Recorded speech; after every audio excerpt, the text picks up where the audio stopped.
Hop, est-ce qu'on recherche un aplat vraiment clair, net et tout ça? Auquel cas, je pense que la gouache, ça peut être intéressant. Est-ce qu'on recherche plutôt un effet de voilà, un effet de texture, de la profondeur dans la couleur et tout ça? Auquel cas, la tempéra peut être plus intéressante. Hello les amis, j'espère que vous allez bien. Bienvenue dans ce nouvel épisode. Je me présente Bentoubab, je suis auteur-illustrateur. Je travaille principalement en auto-édition et en micro-édition. Je travaille principalement du conte illustré et un petit peu de bande dessinée, un petit peu de jeux de société. Auto-édition, ça veut dire que je fais à peu près tout moi-même.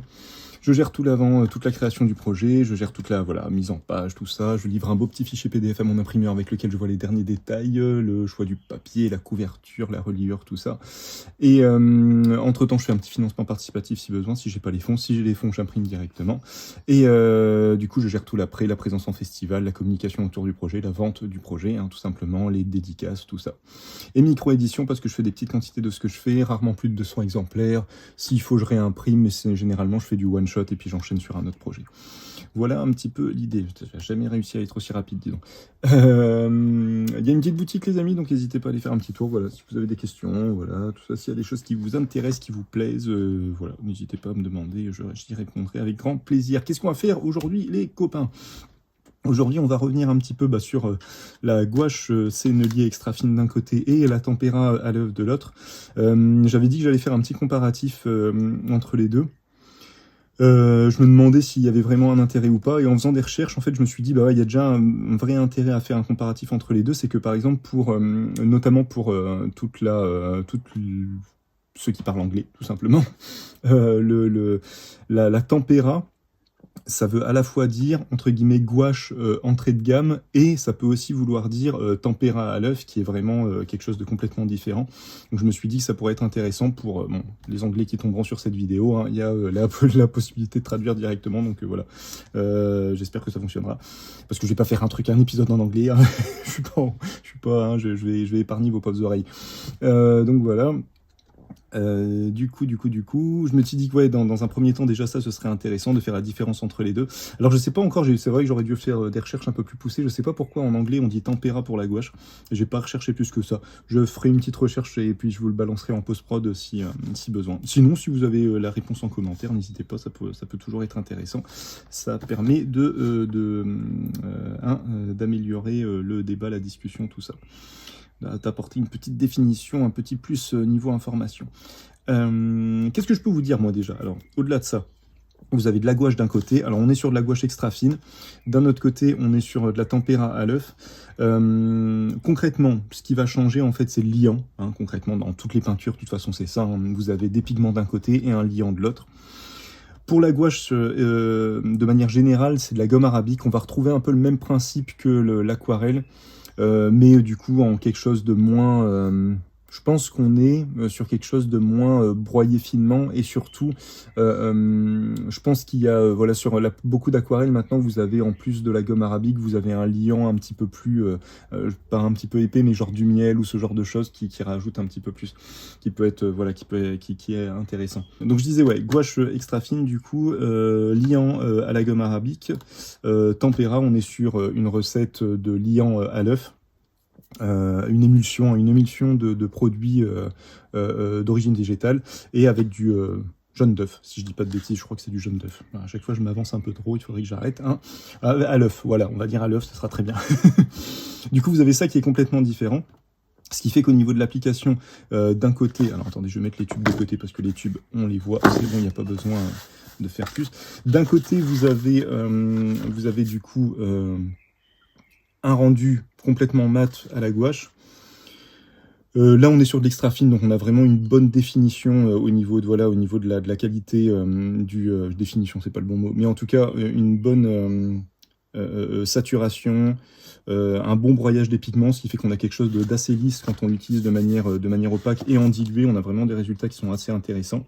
Là, dans les deux cas, j'ai oublié de préciser, c'est vrai qu'on est sur le même type de papier, c'est juste qu'il n'est pas teinté de la même manière, mais c'est du Canson Graduate 200 grammes.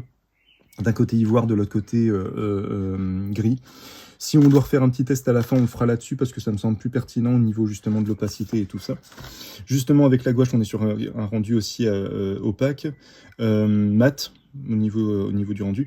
Le désavantage, entre guillemets, si on peut parler de désavantage de la gouache, c'est que ça se réactive à l'eau. Peu importe le temps de séchage, pour vous montrer vite fait, hop, peu importe le temps de séchage, là vous voyez ce test là, je crois qu'il date bien d'une dizaine de jours, 10 semaines, hop, si je me mets là, tac, ça se réactive tout de suite à l'eau, on peut tout de suite le rediluer. Donc c'est intéressant, c'est un avantage et à la fois un désavantage, hein. C'est intéressant parce que du coup on peut revenir dessus constamment, hein, concrètement. L'avantage de la gouache, c'est ça, c'est qu'on peut, en gouache de bonne qualité, en plus, on a une très belle saturation des couleurs, une très belle pigmentation, et en même temps, on peut revenir constamment dessus, un peu comme de l'aquarelle, quoi, c'est jamais complètement définitif. Donc très intéressant. À l'inverse de l'aquarelle, on peut la travailler de manière complètement opaque, ce qui est très intéressant. Ça permet d'avoir, encore une fois, un champ des possibles assez développé, et vous savez à quel point j'aime cette idée-là, d'avoir un outil qui permet de faire plein de choses. Donc voilà. Oublié de le dire, mais si jamais vous avez des questions dans le chat, faut vraiment pas hésiter. J'ai pas tout le temps les yeux dessus, mais je répondrai à tout le monde. Voilà. Qu'est-ce que je peux vous dire d'autre là-dessus? Là, j'ai pris à peu près les mêmes couleurs pour faire le comparatif avec la Tempera. Enfin, j'ai pris même quasiment les mêmes couleurs, hein. Il y en a qu'une que j'ai pas réussi à retrouver en gouache, que j'ai retrouvé en Tempera, mais que j'ai pas trouvé en gouache. On peut à la fois l'utiliser de manière complètement diluée, un peu aquarellée, et en même temps complètement opaque, avec un résultat. On peut quand même superposer, hein, on peut quand même faire de la superposition de couches. Il faut pas trop travailler les couches. Il faut faire un ou deux coups de pinceau, pas plus, parce que sinon après on va commencer à mouiller la couche du dessous, et du coup ça va commencer à se mélanger, on va avoir un truc un peu bizarre. Mais tant que vous restez sur de la superposition en une couche, c'est jouable, c'est quand même jouable, faut quand même le noter, parce que souvent on dit ça avec la gouache, le problème c'est que comparé à l'acrylique par exemple, c'est qu'on peut à l'acrylique on peut superposer les couches à l'infini, à la gouache ça devient compliqué. Tant que vous restez sur un ou deux coups de pinceau, c'est jouable, hein. Honnêtement c'est jouable. Mais ouais, dès que vous allez commencer à travailler un peu trop, bah on l'a vu, ça va se diluer. Voilà un peu pour la gouache, je pense que j'ai rien oublié. Rendu mat, se réactive à l'eau. Quand vous êtes sur de la gouache extra fine, voilà, on a vraiment une bonne qualité de pigments et de couleurs, hein, clairement. Voilà, c'est à peu près tout. Ah si, et puis ouais, bien sûr, le problème de la gouache, problème si c'en est un, c'est qu'on peut pas la travailler en épaisseur. Plus vous allez monter en épaisseur avec de la gouache, même de la gouache de très bonne qualité, ça va finir par craquer. On a tous ce souvenir-là, normalement, de rendu un peu scolaire qu'on a fait à la gouache. Alors bien sûr, la gouache scolaire, c'est vraiment une gouache de pas très bonne qualité. Mais on a quand même ce truc, si vous vous rappelez bien, enfin, pour ceux qui en ont fait, moi j'en avais fait à chaque fois c'était sur une feuille, forcément, bas de gamme aussi, parce que scolaire, hein, forcément. Et donc du coup, en séchant, ça finissait par craquer dès qu'on faisait un pâté un peu trop gros. Voilà un petit peu pour la gouache. Pour la Tempera, les amis. Pour la Tempera, donc la gouache, j'ai oublié de le dire, mais se dilue à l'eau, hein, bien sûr, au cas où. Pour la Tempera, on est un peu sur le même principe, en tout cas au niveau de l'application. On va avoir, vous voyez, il n'y a pas tant de... Je vais essayer de les mettre côte à côte pour qu'on voit un petit peu. Il n'y a pas tant de différence visuelle que ça, quand on regarde bien. J'ai l'impression qu'on a une meilleure profondeur et une meilleure saturation sur de la Tempera. Mais ouais, vraiment à voir, parce que voilà, ça va dépendre des couleurs, ça va dépendre, voilà. Là, ce que je vous disais, ouais, dans les couleurs que j'avais chez Sennelier et chez Sennelier dans tous les cas, mais en gouache et en Tempera, j'avais retrouvé de l'ocre jaune, parce que ça, c'est des couleurs qu'on trouve un peu partout. Du brun Van Dyck, je l'avais retrouvé aussi. Donc ça, c'est ces deux couleurs-là, c'est vraiment des couleurs qu'on trouve partout. Par contre, en Tempera, ils avaient un brun rouge qui était vraiment sympa, qui a vraiment une très belle couleur. C'est la teinte intermédiaire que vous avez entre du coup l'ocre, le brun Van Dyck, la teinte rouge que vous avez juste ici, qui est vraiment très intéressante à utiliser. Et celle-là, voilà, je l'ai pas retrouvée. Je l'ai pas retrouvée en gouache. On voit que j'ai trouvé un équivalent avec du coup de la terre de sienne brûlée, qui est à peu près pareil. Elle est moins rouge, elle est moins puissante au niveau de la saturation. Mais ça reste intéressant quand même de ce côté-là. J'essaye de ne pas perdre le fil, ce qui est toujours très compliqué avec moi. La Tempera, du coup, vous pouvez la diluer aussi, ça se dilue à l'eau, on peut la diluer complètement. On voit que quand on la dilue, on va faire un test un peu plus poussé au niveau de la dilution, tiens, ça pourrait être intéressant. On voit quand même qu'on reste sur un truc un petit peu gélatineux. je sais pas comment l'expliquer, mais on n'a pas une dilution aussi homogène qu'avec la gouache. La gouache, on a vraiment une dilution assez classique. Je vais essayer de refaire ça, tiens, juste pour voir ce que ça donne. Refaire ça avec la tempéra pour voir un petit peu ce que ça donne, parce que là, si vous regardez bien, vous voyez sur ces effets-là, je l'avais dilué un petit peu à l'eau, et au final, il n'y a pas exactement le même rendu quoi, de ce côté-là. Par contre, le gros avantage de la tempéra, c'est que du coup, là, on peut superposer des couches. On a une petite réactivation avec la couche du dessous, mais c'est assez léger comparé à la gouache qui va très très vite se mélanger. On peut quand même la retravailler. On a, en fait, je pense que l'œuf donne ce côté un petit peu gel, un peu huileux, on va dire. On retrouve un peu le principe de l'huile, un petit peu dans l'idée. Hein. Un peu huileux qui fait qu'on va pouvoir superposer les couches et elles vont pas tout de suite se mélanger. On va pouvoir les retravailler un petit peu avant qu'elles se mélangent complètement. Et gros avantage de la tempéra, c'est qu'on peut la travailler en épaisseur. Je ne sais pas si vous voyez, ça c'est vraiment un truc qui est sec depuis un petit moment. Je vous ferai une petite photo en post-prod pour voir mieux. Et là, franchement, ce carnet-là, je le balade pas trop, mais je l'ai refermé, j'ai fait d'autres dessins derrière et tout ça, et ça bouge pas, quoi. On est vraiment sur une épaisseur qui est très très solide. On n'est pas en plus pas sur quelque chose comme l'huile, où à l'huile on peut avoir certaines couches qui vont devenir un peu molles et sur lesquelles on peut un petit peu appuyer. Là on a vraiment quelque chose de très très solide qui bouge pas. Donc voilà, si vous travaillez en épaisseur, ça peut être intéressant, ça. En sachant que là, en fait, pour ce genre de rendu, on peut l'avoir à l'acrylique, par exemple, mais il faut rajouter un mortier de structure, tout ça. Là, vous l'avez un peu naturellement avec la tempéra, donc ça peut être pas mal aussi. Et alors, chose que j'avais fait, ça va être intéressant aussi, c'est que normalement, la tempéra ne se redilue pas à l'eau. J'avais eu la surprise j'avais réussi à la rediluer au bout de forcément quelques minutes. Et au bout de même une heure, je crois une heure, j'avais refait un test, 1 heure, 2 heures, elle se rediluait encore. On va faire tout de suite un test. On va voir si les informations que j'ai trouvées sont justes ou pas, parce que logiquement, alors je vous le dis quand même, je vous l'explique avant qu'on teste, l'émulsion à l'œuf fait que dans les premières heures, à partir du moment où on a posé la couche, les premières heures qui vont suivre, on a la possibilité de rediluer à l'eau, mais au bout d'un moment, en fait, il y a une réaction chimique qui se fait avec l'œuf, qui fait qu'au bout, normalement, de ce que j'ai vu en moyenne, c'est entre 10 et 24 heures. La réaction chimique fait que ça devient complètement imperméable, complètement... on peut plus le diluer, quoi. Complètement imperméable. Je sais pas pourquoi je cherche un autre mot. Donc du coup, on va faire un test tout de suite pour voir si les infos que j'ai trouvées sont justes ou si on me ment. Alors, ça se redilue quand même un peu, les amis, hein. Alors en effet, j'ai l'impression qu'on a un truc un peu ce qu'on pourrait appeler Ah non, mais ça se redilue carrément. Ah, quoique non, ouais, on a cette espèce de couche un peu... Je pense que ça va se rediluer, mais en... comment dire? En espèce de copeaux, un petit peu. Alors l'info que j'avais trouvée, c'était ça, c'est qu'au bout d'un moment, une réaction chimique s'opérait qui faisait qu'avec l'œuf, justement, qui faisait que ça devenait... Non, là, ça se redilue, hein, qui faisait que ça devenait imperméable. C'est pas imperméable du tout, là, les copains. Alors, avantage ou désavantage, c'est juste qu'il faut savoir ce qu'on dit au bout d'un moment. Là, pour le coup, ouais, non, ça se redilue carrément, hein. Alors moi, le fait que ça se redilue, ça m'intéresse, hein, parce que moi, mon idée avec la tempéra, c'était... Ouais, non, ça se redilue même carrément. Alors, on va aller jusqu'au bout du processus, je vais pouvoir rediluer complètement la couche que j'avais. Ouais, en fait, non, mais je suis bête, ce qui repart en copeaux, c'est pas la couleur, c'est mon papier, je pense. Mon papier qui, à force d'être travaillé, repart en couleur. Bon, bah les amis, faux, hein, faux. Faux et entièrement faux. La tempéra n'est pas imperméable, hein. En tout cas, la tempéra de chez Sennelier n'est pas imperméable du tout. Non, elle se redilue, hein. Pas trop de soucis de ce côté-là. On peut même mélanger les teintes entre elles, tiens.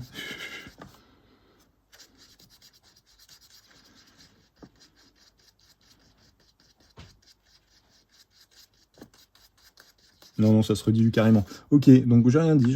Enfin, j'ai rien dit. L'information que j'ai trouvée était fausse, visiblement. Parce que là, ça se redilue carrément.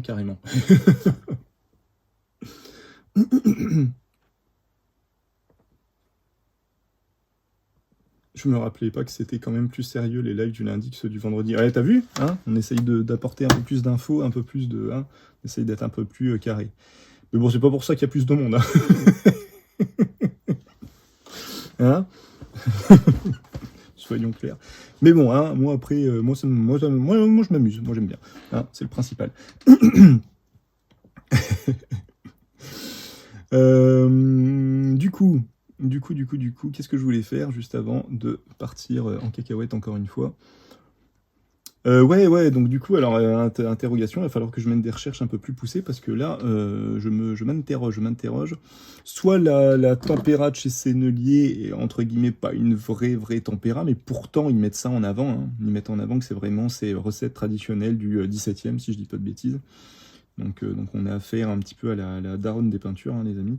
Mais là, pour le coup, ce n'est pas du tout définitif. Et là, ça fait vraiment plus de 24 heures. Ça doit bien faire 2-3 semaines que je l'ai fait ce dessin, voire plus. Hey, petit aparté les amis, petite pause dans la vidéo, parce que du coup j'ai fait mes petites recherches, et donc deux choses. En fait, il faut faire la différence entre la tempéra, la vraie tempéra qu'on fait directement sur palette, en mélangeant directement pigments et œufs, et eau, et certainement d'autres choses, j'ai pas toute la recette complète, qui elle, pour le coup, en 24 heures, sèche complètement, et la tempéra qui est fait entre guillemets industriellement, même si c'est une tempéra à l'œuf, mais là, dans le cas de Sennelier, visiblement des recherches que j'ai pu mener, il y a encore de la gomme arabique, ce qui fait qu'on a encore ce film qui peut se diluer à l'eau. En fait, visiblement, il faudrait attendre 3 à 6 mois. On va essayer de faire le test, je vais essayer de m'en rappeler, et puis on verra d'ici 3 à 6 mois si c'est définitif ou pas. Ce sera intéressant de le voir justement sur la petite palette que j'ai remplie, vous le verrez à la fin de la vidéo. Voilà, c'était juste pour ça. On retourne à la vidéo. Donc ouais, écoutez, en soi, moi, ça me gêne pas, parce que c'est ce que je vous disais, ce que je voulais faire, moi, avec la tempéra, c'est la mettre dans des... Parce que je trouve que les couleurs sont vraiment belles, sont vraiment bien pigmentées, très intéressantes et tout ça. Et donc, moi, l'idée, c'était de pouvoir la mettre en godet, un peu comme je le faisais avec de la gouache, hein, mais la mettre en godet, voilà, soit la laisser sécher, soit ce que j'aimerais voir, et c'est justement, à mon avis, ce qu'on va tester, alors pas aujourd'hui, mais je vais le préparer, et puis on refera un test d'ici 2 semaines. Je pense voir si elle est, justement on peut la priver, en la privant d'air, elle garde ce côté un peu gel, et si elle va pas complètement sécher. À mon avis, elle va sécher, mais je me dis que ce sera un test intéressant à voir si on peut la conserver en gel. J'aimerais bien en fait retrouver le principe de la jelly gouache, hein, des gouaches IMI. Pour ceux qui connaissent, je mettrai en post-prod aussi pour ceux qui voient pas de quoi je parle. J'aimerais bien retrouver ce principe-là, mais en petit format, d'avoir une espèce de peinture, gouache, aquarelle, un peu en gelée, qui peut se travailler à la fois en épaisseur et en même temps, si on veut la diluer, on peut. J'aime beaucoup ce principe-là. Le problème, c'est que les gouaches IMI, pour l'instant, j'en ai trouvé aucune en petit format. À chaque fois, c'est du gros format. Alors, est-ce qu'il faut que ce soit en gros format pour éviter justement que ça sèche et que ça redevienne pâteux trop rapidement? Je sais pas, voilà. Mais je me dis, j'aimerais bien retrouver cette qualité-là. J'aimerais bien trouver la consistance, la composition de la gouache IMI, mais avec la qualité et la saturation des gouaches extra fines, ou de la tempéra, ou ce genre de choses. Voilà, j'aimerais bien... je cherche un peu, encore une fois, le meilleur des deux mondes, hein, comme d'habitude. Alors du coup, en vous parlant, là, tiens, information très importante que j'ai oublié de vous dire, les amis, c'est que le prix, c'est là que tout va se jouer. Information très importante que j'ai oublié de vous donner, c'est que d'un côté on a la gouache extra fine. Alors les gouaches de manière générale sont pas chères, hein. Même en extra fine, on va être allé à entre 5 et 8 euros le tube. Alors pour certaines personnes ça va paraître cher, mais comparé à, je vais dire une bêtise, des aquarelles type Daniel Smith et tout ça, où on démarre à 10 euros et on monte à 28 euros le tube, bon, on n'est pas du tout, avec une quantité moindre en plus, on n'est pas du tout sur la même tarification, les amis. Et donc voilà, donc là la gouache extra fine, même Sennelier, qui est vraiment de bonne qualité, voilà, on est là-dessus, quoi. On est allé 5, 6, 7, 8, je pense, en fonction des séries. En série 1, on va démarrer à 5-6 euros le tube. Donc franchement, vu la quantité, ça va, quoi. Honnêtement, ça va. Vu la quantité et la qualité, la gouache, ça reste vraiment quelque chose d'intéressant. Et encore une fois, voilà, pour ceux qui n'ont jamais testé, j'avais fait pas mal de vidéos là-dessus, donc je vais pas revenir en détail là-dessus, mais vous pouvez la faire sécher, hein, dans des godets, comme de l'aquarelle en tube, et la réactiver. Je pense que la vraie différence, c'est ça, c'est que vous avez un choix de couleur qui est beaucoup plus limité que ce que vous pouvez avoir en aquarelle, hein, si vous comparez le nuancier de Daniel Smith et le nuancier même en extra fine de Sennelier. Bon, le Daniel Smith gagne de ce côté-là. Donc on a, voilà, il y a un avantage, sinon on irait tous sur de la gouache. Il y a un avantage quand même à rester sur de l'aquarelle. Mais pour ceux qui veulent, voilà, pour ceux qui veulent se composer une petite palette à l'aquarelle pour pas cher, la gouache, ça peut être vraiment intéressant de la laisser sécher et puis ça se réactive à l'eau. On a une belle opacité, chose qu'on a moins avec l'aquarelle. Il y a ça qui va jouer, quoi. L'aquarelle, ce qui va être intéressant dans tout le nuancier d'aquarelle que vous avez, peu importe la marque en vrai, tant qu'on reste sur une marque de bonne qualité, c'est que vous avez vraiment pas mal de choix entre des couleurs complètement transparentes et des couleurs très opaques. En gouache, généralement, on n'a que des couleurs opaques. On n'a que des couleurs, c'est faux parce que ça dépend du pigment, mais on ne va avoir que des couleurs épaisses. On va pas avoir ce truc où on va pouvoir travailler vraiment un film très très léger, ce qu'on peut facilement faire avec de l'aquarelle. Voilà, et bref, tout ça pour dire, je me perds encore une fois, entre 5 et 8 euros. La tempéra, les amis, on est entre, allez, je pense qu'on est entre, si je dis pas de bêtises, je me rappelle plus trop, mais entre 10 et 15 euros le tube, un truc comme ça. Pour à peu près là, pour la même quantité, j'allais dire à peu près la même quantité, mais on est sur la même quantité, on est sur du, c'est quoi, c'est du 60 ml. Ah non, je dis n'importe quoi, 21 ml. Donc, là, ils le mettent pas, mais à mon avis, si, 21 ml, voilà. On est sur le même. On sait jamais, je me suis dit, ça se trouve, il y a une petite différence. Mais du coup, ouais, on est au double, quoi. On est au double, voire au triple en fonction des séries. Parce qu'en tempéra, on monte à 3 ou 4 séries, je crois. Série 3. Et du coup, série 3, ouais, on monte à des fois 19 euros le tube, si je dis pas de bêtises. Je vous mettrai tout ça en lien, de toute façon. Mais du coup, voilà. Du coup, tempéra très intéressante au niveau des couleurs, on a vraiment de très très belles couleurs et je pense que en termes de longévité dans le temps ça va mieux se tenir, même si on est quand même sur de l'extra fine en gouache, je pense que ça va quand même mieux se tenir. Par contre, ouais, voilà, par contre, ça se réactive à l'eau, les amis. Je sais pas où ils ont été pêcher leur info que c'était résistant. Hop. Je fais juste un petit test. Hop. Ah. Je fais tout tomber. Je suis bien avec la tempéra, si je fais pas un test avec la bonne, ça va pas aller. Hop, de dilution pour voir un peu ce que ça donne.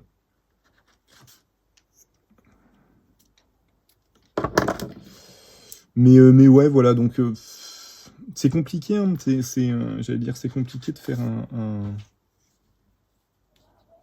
de choisir entre les deux. Moi, je vous dirais plus d'aller vers de la gouache au final, parce que je m'étais dit, bon, l'avantage de la tempéra, c'est qu'en effet, si elle est définitive, on peut superposer. Mais encore une fois, c'est un avantage, ça dépend pour quelle utilisation. Moi, pour moi, c'est pas un avantage, donc voilà. Mais après, oui, le côté pouvoir travailler en épaisseur. Pouvoir travailler en épaisseur, c'est vrai que ça peut être intéressant. Et c'est vrai qu'on a... je vais faire un test sur une autre page entre les deux. Là. Ah, j'avais dit que je voulais faire un test là-dessus. Ça va être compliqué du coup si je fais mon truc là. C'est pas grave. On va s'en sortir, les amis, on va s'en sortir.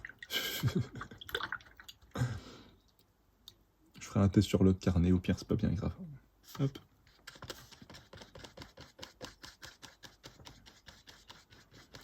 Si, alors ouais, on a peut-être une pigmentation quand même plus fine, et encore, chez...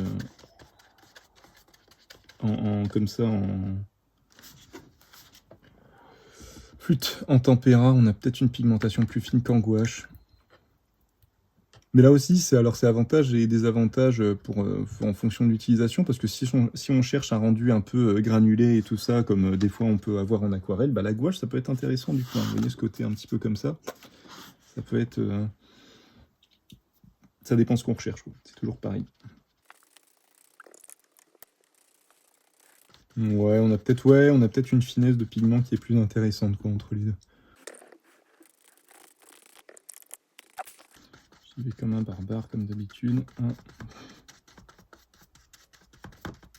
toute façon, là, on le voit, il n'y a pas besoin de faire ça pendant 107 ans. On voit bien que... On va voir comment ça sèche, mais on voit bien qu'entre les deux, quand même, on a une meilleure... J'ai l'impression qu'on a une meilleure diffusion et moins de granulation du côté tempéra que du côté gouache, ouais. Bon, on va mettre ça de côté, les amis. Et on va juste, vous savez quoi, on va faire on va juste refaire ce que je viens de faire, mais voilà, juste ici, on va le faire comme ça. On va s'amuser un peu. On va faire d'un côté, hop, à chaque fois, en premier gouache, puis tempéra. Gouache, tempéra, et on va voir un petit peu ce que ça donne sur le même papier, sur la même teinte, parce que en effet, c'est un peu débile de faire un comparatif de couleurs, mais sur deux teintes de papier différents, hein, ça c'est moins... on comprend moins, hein, donc voilà, je vais essayer d'être un peu intelligent pour une fois.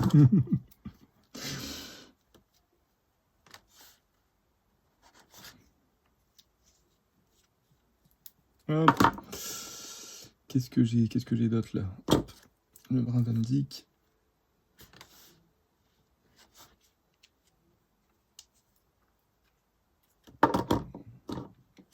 Je vais essayer de laisser un peu d'épaisseur, tiens, comme ça on va voir aussi comment ça sèche. Comment ça sèche, si ça garde en épaisseur ou si ça a tendance à s'étaler et tout ça. On va voir. Bon, là à chaque fois on a gouache en premier et tempéra juste après. Alors. Là après je me dis, parce que je cherche qu'est-ce que je fais, si je fais un petit dessin ou pas à la fin, et je me dis un petit dessin à faire à la fin, vous savez quoi, ce qui pourrait être marrant, juste pour voir, à titre d'expérience, on pourrait mélanger les deux, tiens, juste pour voir ce que ça donne en séchant. Hein, juste pour faire avancer la science.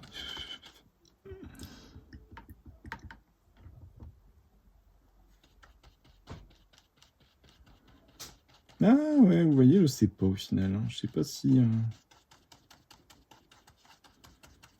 au final la gouache Sennelier elle est pas plus intéressante pour de la dilution.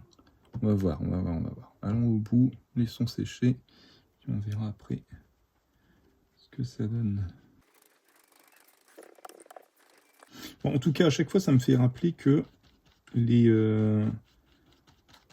j'utilise pas assez les teintes terre et tout ça. Toutes les terres, je les utilise pas assez, alors qu'on a de très très belles couleurs. Faudrait que je me fasse une palette vraiment que avec des terres pour essayer de les travailler un peu. Les maîtriser un peu plus. Parce qu'on a vraiment des belles teintes. Et quand on reste dans des... je vais y arriver. Quand on reste dans des nuances comme ça, dans une espèce d'harmonie, parce qu'au final, la terre, on a très très vite quelque chose de très harmonieux quand tu n'utilises que des terres, et ben ça suffit, quoi. On n'a pas besoin de partir dans des couleurs un peu trop flash et tout ça. On a tout de suite une belle harmonie des couleurs, quoi. Ouais, vous voyez, il n'y a pas tant de différence que ça entre les deux, en vrai. Et puis maintenant que je vois que ça se réactive à l'eau, donc la seule vraie différence entre les deux, au final, il n'y en a pas. Je me dis, bon...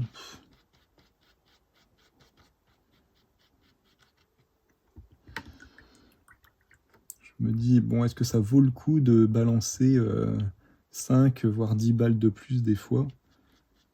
Je sais pas. En tout cas, en l'utilisant tel quel, voilà, je sais pas. Après, ouais, si c'est vrai qu'on a, là par exemple sur le brin Van Dyck, c'est vrai qu'on a une plus belle profondeur et on a peut-être quelque chose de, ouais, de moins, avec plus de texture et moins plat avec la tempéra. Là, on le voit avec je trouve qu'on le voit bien avec le brin Van Dyck là. Mais voilà, encore une fois, qu'est-ce qu'on recherche? Est-ce qu'on cherche un aplat est-ce qu'on recherche un aplat vraiment clair, net et tout ça? Auquel cas, je pense que la gouache, ça peut être intéressant. Est-ce qu'on recherche plutôt un effet de texture, de la profondeur dans la couleur et tout ça? Auquel cas, la tempéra peut être plus intéressante. Là, on le voit bien avec l'ocre jaune. Là, il est vraiment très très dilué, il se balade vraiment tranquillou, quoi. Alors que là, c'est très chaotique. Hein. Pourtant, j'ai fait la même technique. Alors je fais pas, voilà, j'ai pas un truc nickel au niveau du dégradé, hein, mais moi au moins ça me permet de me rendre compte quelle peinture va marquer les coups de pinceau ou pas. Et là on voit clairement que la tempéra a tendance à marquer plus les coups de pinceau que la gouache. Hein. Pour le coup, c'est assez flag. Et en même temps, voilà, ce qui se passe avec le brin Van Dyck, là c'est super intéressant en termes de texture, en termes de comment la peinture se balade et tout ça. On sent le côté un peu gel, on sent le côté un peu plus Il y a un peu, on sent, il y a un caractère un peu plus prononcé, quoi, dans la tempéra que dans la gouache. Bref, les amis, on va pas faire ça pendant 107 ans non plus. Hein. Ce qui va être intéressant, c'est de voir justement, là j'ai gardé une épaisseur sur chacune des teintes. On va voir un petit peu comment ça sèche. Si ça sèche, logiquement, la gouache devrait sécher en s'aplatissant, en faisant quelque chose de plus, voilà, pas de texture, pas de, je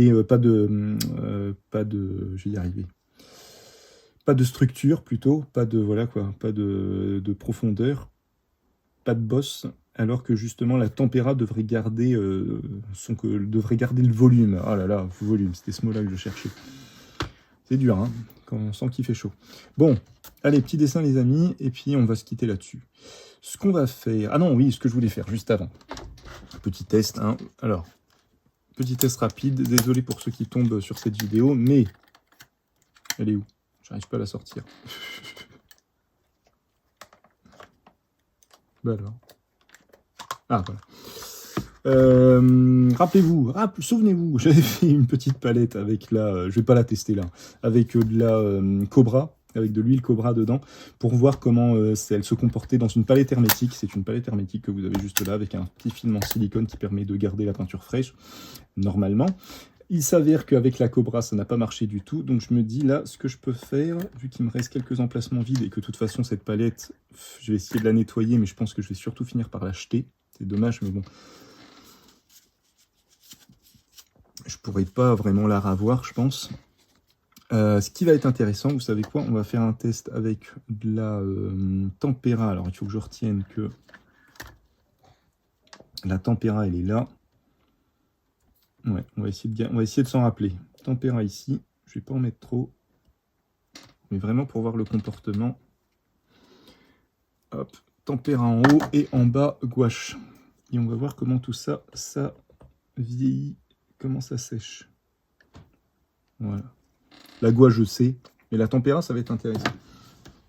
Est-ce que je la laisse comme ça ou est-ce que je vais l'étaler peut-être un peu? Non. Alors attendez, il faudrait un truc où je vais pas perdre trop de couleurs. Qu'est-ce que je peux utiliser? Normalement, j'ai toujours un petit bâton, un petit truc qui traîne.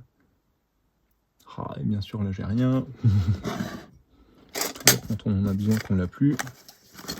Sinon, c'est pas drôle. Hop. Tiens, est-ce que je peux prendre ça? Voilà, c'est juste pour... Voilà. L'étaler un petit peu. Voilà. Hop, on n'y touche plus. Je vais pas l'humidifier ou quoi que ce soit. Je vais la laisser telle quelle. Hop, on va refermer tout ça. Et on se dit à dans 2 semaines. Hop.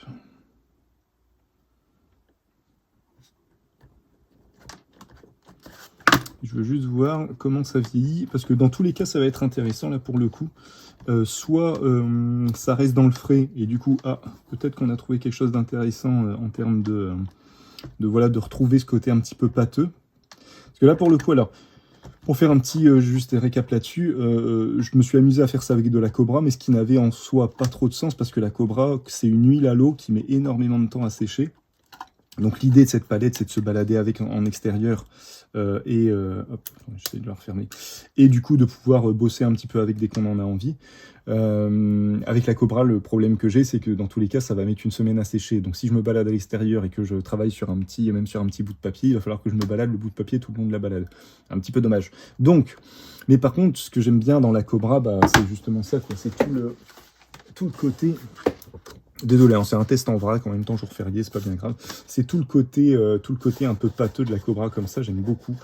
J'aime vraiment ce rendu-là. Et si je pouvais avoir ça avec une... Alors on peut pas tout avoir dans la vie, hein, mais si je pouvais avoir ça avec une peinture qui me permet justement de travailler un peu de la structure comme ça, tout en restant fraîche. Enfin, vous voyez un peu l'idée. L'idée, c'est que j'aimerais avoir une palette comme ça, avec de la peinture en épaisseur, qui se dilue à l'eau, parce que je veux pas m'emmerder avec un médium autre que l'eau. Donc, peinture épaisse qui reste dans le frais, que je peux diluer à l'eau et qui sèche rapidement. Voilà. Si jamais vous avez une idée, voilà, en commentaire, n'hésitez pas. En attendant, on se donne rendez-vous dans 2 semaines pour voir un petit peu ce que ça donne là-dessus. en espérant avoir un résultat, peut-être une révélation, peut-être quelque chose de concluant, sait-on jamais, les amis. On peut avoir des petites surprises, hein. Non, après, alors pour finir là-dessus, j'ai continué à réfléchir de mon côté et je me dis qu'il faudrait que je réutilise il y a un mortier de structure pour l'aquarelle, l'Aquapasto, Winsor & Newton en fait. Il faudrait que j'utilise ça pour voir pareil comment ça vieillit. Est-ce que ça reste un peu en gel ou est-ce que ça... voilà. Et comment ça sèche, si ça met longtemps à sécher ou pas. Voilà, je me dis j'ai encore un autre test à faire de ce côté-là qui pourrait être intéressant. Voilà les amis. Voilà. Qu'est-ce qu'on va faire ? Vous savez quoi? On va pas faire un truc avec toutes les teintes. Pour finir, on va faire un mélange directement sur la feuille. Tiens, pareil, je vais en mettre beaucoup comme ça. On pourra voir comment ça dilue. Et puis, ouais, on avait dit qu'on allait faire un petit mélange. Alors, j'ai tempéra à gauche, gouache à droite. Hop. De toute façon, on va mélanger les deux.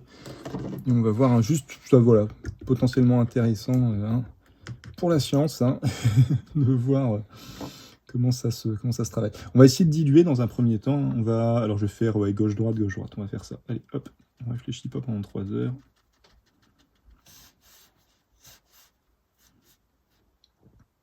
Alors pareil, les amis, je m'embête pas.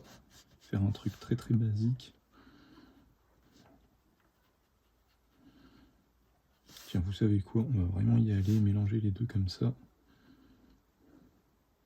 C'est vraiment juste pour voir comment ça va sécher, si ça s'amalgame bien. Parce qu'auquel cas, je me dis, ça peut être intéressant aussi de mélanger les deux. Ça peut être intéressant de...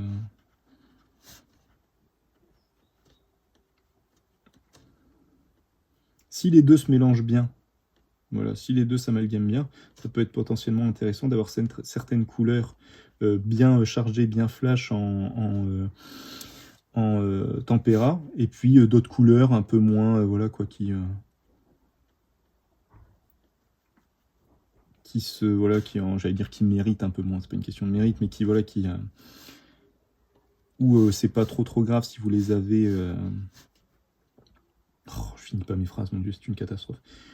Commence à faire chaud là dans l'atelier, ça commence à être compliqué.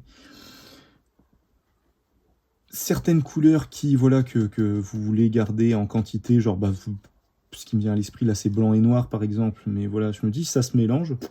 Vous pouvez avoir certaines teintes, voilà, certaines couleurs que vous appréciez beaucoup. Moi par exemple, ça peut être c'est vrai que moi le rouge, le brun rouge en tempéra est vraiment très très beau. Donc celui-là, j'avoue que comme je le retrouve pas en gouache, ça pourrait être potentiellement intéressant de l'avoir en tempéra et pouvoir l'utiliser avec de la gouache si jamais ça se dilue.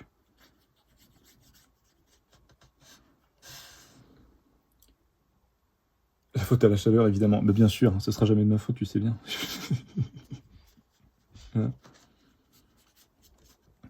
Je vais pas m'auto-flageller non plus, ça va bien.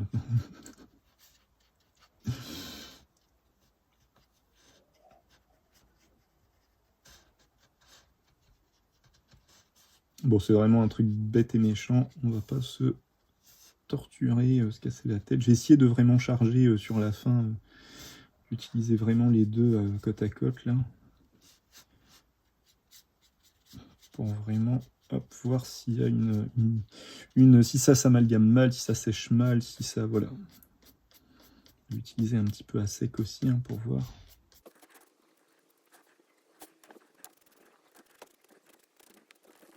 Bon, en tout cas, à l'application, on sent la différence. Là, entre les deux, là, je passe de l'un à l'autre et j'arrive... Voilà, je sens bien qu'à la tempéra, on a quelque chose de beaucoup plus... un peu engelé, un peu épais. Vous voyez, qui va se travailler, entre guillemets, même si on l'applique vraiment sans la diluer. On va avoir un truc... comment dire ?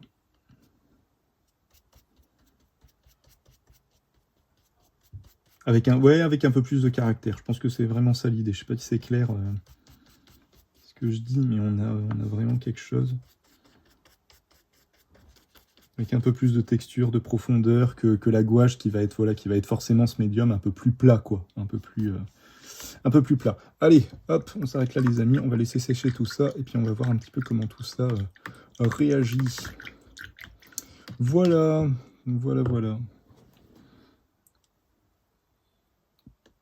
On va voir ce que ça donne. Si les deux s'amalgament bien, ça peut être potentiellement intéressant d'avoir d'un côté des couleurs qu'on apprécie vraiment en tempéra, alors qui coûtent cher, mais qu'on va utiliser avec parcimonie, mais qui sont vraiment avec une bonne texture, et puis des couleurs un peu plus standards, mais tout autant de bonne qualité chez en gouache, toujours chez Sennelier. Je pense que ça peut être intéressant d'avoir les deux. Si les deux s'amalgament bien, ça peut vraiment être un bon compromis entre les deux. Et même si les deux s'amalgament bien, je me dis ça peut être intéressant. Regardez, là on le voit bien, c'est pas complètement sec, mais on voit vraiment bien la différence de profondeur entre les deux. On va voir si ça reste comme ça. Mais là, on sent bien qu'il y a une vraie différence entre, encore une fois, on le voit là aussi, entre les deux brins Van Dyck, il y a vraiment une différence entre la gouache et la tempéra. Donc on va voir un petit peu ce que ça donne. Si les deux, encore une fois, s'amalgament, ça peut être vraiment intéressant, sans se bouffer le nez et sans avoir une réaction chimique un peu bizarre, ça peut être pas mal. Et puis voilà, on va voir ce que ça donne en termes de séchage dans la petite palette, là. Je vais attendre 2 semaines. Je vais attendre 2 semaines. Et puis voilà, on va voir un petit peu ce que tout ça donne. Et voilà. Mais vous voyez, je me dis que si alors là, ça va mettre une plombe à sécher comme ça. Mais là, déjà, on est quasiment sec. Donc si je peux avoir un rendu comme ça, un petit peu opaque, un petit peu épais, avec une légère épaisseur comme ça, un peu gel, quoi, un peu le côté un peu épais de l'œuf, en fait, qu'on retrouve là. Ça me plairait, pouvoir avoir une couleur comme ça à travailler en extérieur et tout ça qui sèche assez rapidement. C'est pour ça que je disais la première fois que je l'avais testé que ça me rappelait un peu l'œuf, ça me rappelait un peu l'huile, parce que justement avec l'œuf justement on a ce rendu, on récupère un peu ce rendu un peu épais qu'on a à l'huile, quoi. Donc voilà, on va voir un petit peu comment tout ça réagit, mais je me dis voilà, la tempéra ça peut être si elle tient les 14 jours là, si elle se rigidifie pas trop, ça peut être une bonne solution. Voilà les amis, je pense vous avoir tout dit, je me suis assez perdu dans tous les sens. Écoutez, j'espère que ça vous a plu. Si jamais vous avez des questions, des commentaires, si je dis des bêtises, faut pas hésiter à me reprendre, c'est comme ça qu'on avance. Et puis, sur ces bonnes paroles, je vous souhaite une bonne journée, bon après-midi, bonne soirée, bonne matinée en fonction de l'heure à laquelle vous regarderez cette vidéo. Et au prochain épisode, prenez soin de vous. Salut, salut.